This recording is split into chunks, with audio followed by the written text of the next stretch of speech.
নমস্কাৰ বাইদেউসকল আজি মই আকৌ এটা ভিডিঅ' লৈ আহিছোঁ আপোনালোকৰ বাবে এই ভিডিঅ'ত মই আপোনালোকক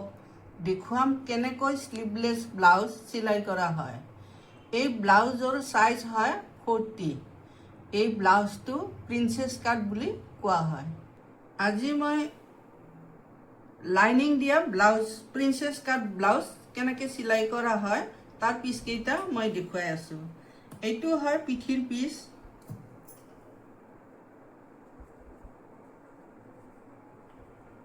এইটো হয় ব্ৰাৰ তলৰ পিছ এইটো এটা পিছ হয় এইটো ব্ৰাৰ পিছ হয় এইটো এটা পিছ ব্ৰাৰ তলত আহিব এতিয়া আমি লাইনিংৰ লগত মেইন কাপোৰটো কেনেকৈ জইন কৰিব লাগে itu দেখুৱাম এতিয়া আমি মেইন কাপোৰৰ এইটো আমাৰ মেইন কাপোৰ আৰু এইটো আমাৰ লাইনিং কাপোৰ ইয়াক কেনেকৈ জইন কৰা হয় সেইটো মই দেখুৱাই আছোঁ আপোনালোকক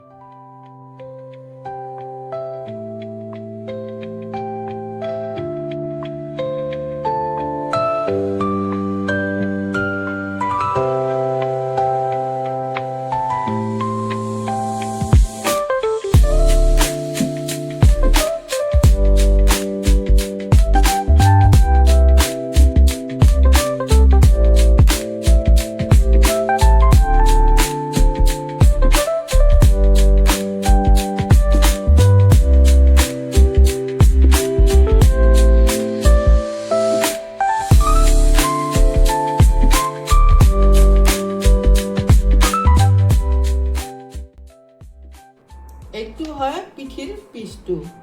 ইয়াক আমি মেইন কাপোৰৰ লগত মিলাই ল'ব লাগিব যাতে পিছটো ভাল হয়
এনেকৈ আমি গোটেইকেইটা পিছ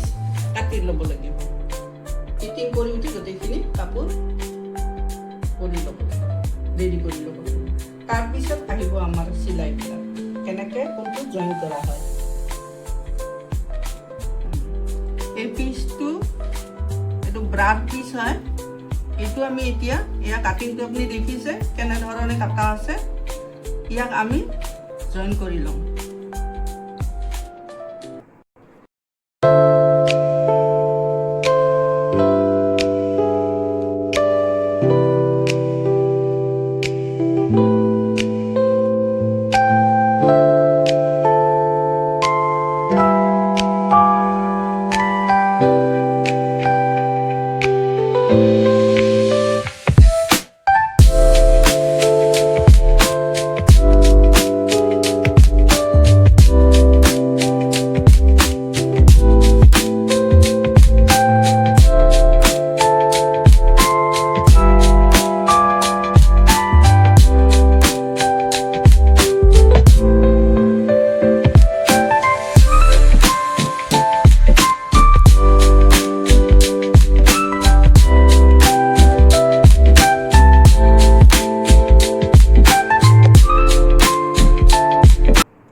এই পিচটো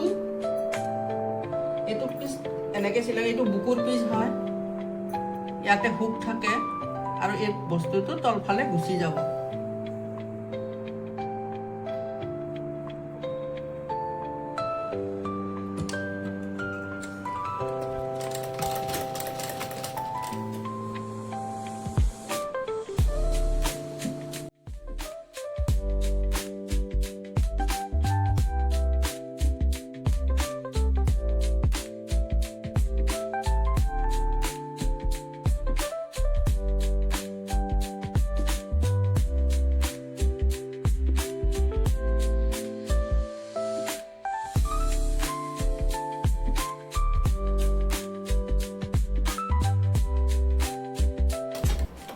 এইটো হুকৰে আন এটা পিচ এইটো আমাৰ লেফ্ট সাইডে থাকিব য'ত আমি জানে হুকটো লগাব পাৰোঁ সেইটো সাইডে থাকিব আমাৰ হুক ফিটিং আৰু এইটোত আমাৰ সূতাৰে আমি হুকৰ গাঁত দিম ডাবল কাপোৰ লাগে আমাক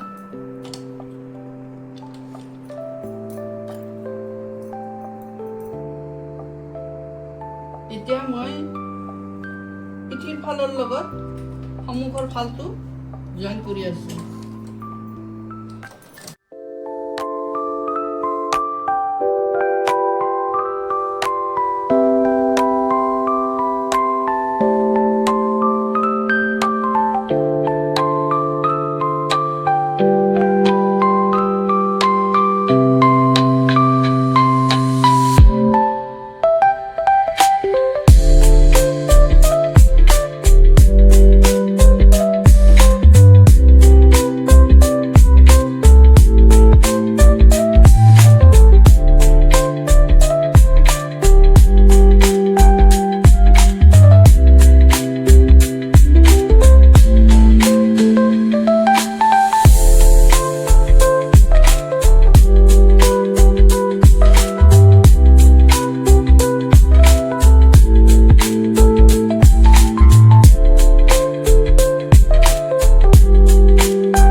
আমি এতিয়া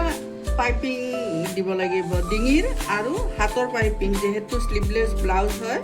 তাৰ কাৰণে পাইপিং দিব লাগে কিন্তু পাইপিঙৰ কাপোৰটো আমাৰ সিধা আছে টানিলো বহল নহয় সেইকাৰণে এই কাপোৰটো আমি তেৰা কৰি কাটিব লাগিব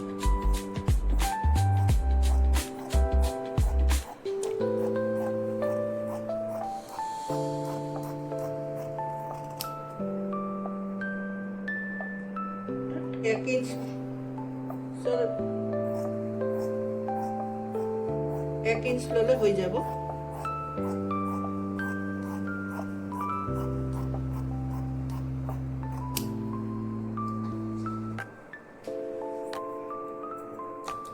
আমি এইটো কাপোৰ পাম ইয়াক আমি জইন দি লম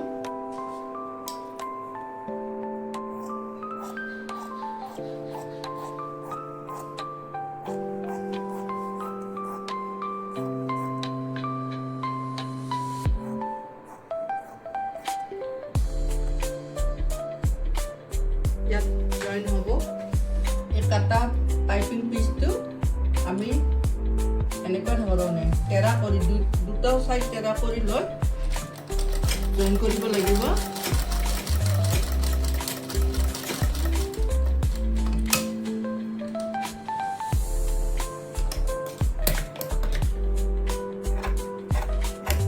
তাৰপিছত দেখিবলৈ এইটো সিধা হ'ব এনেকুৱাকৈ আমি পাইপিঙৰ কাপোৰবোৰ জইন কৰি যাম এই জইনটো যে মই কৰিলোঁ ইয়াৰ কাৰণে মই কাপোৰটো কেনেকুৱা ধৰণে ল'ব লাগিব এইটো কাপোৰ হয় আৰু এই কাপোৰটো যাতে ই সিধা হৈ যায় তাৰ কাৰণে মই এইটো ভাজত ল'ব লাগিব এইটো ভাজত লৈ ইয়াৰ পৰা ইয়ালৈকে মই চিলাইটো কৰিব লাগিব তেতিয়া ই সিধা হৈ যাব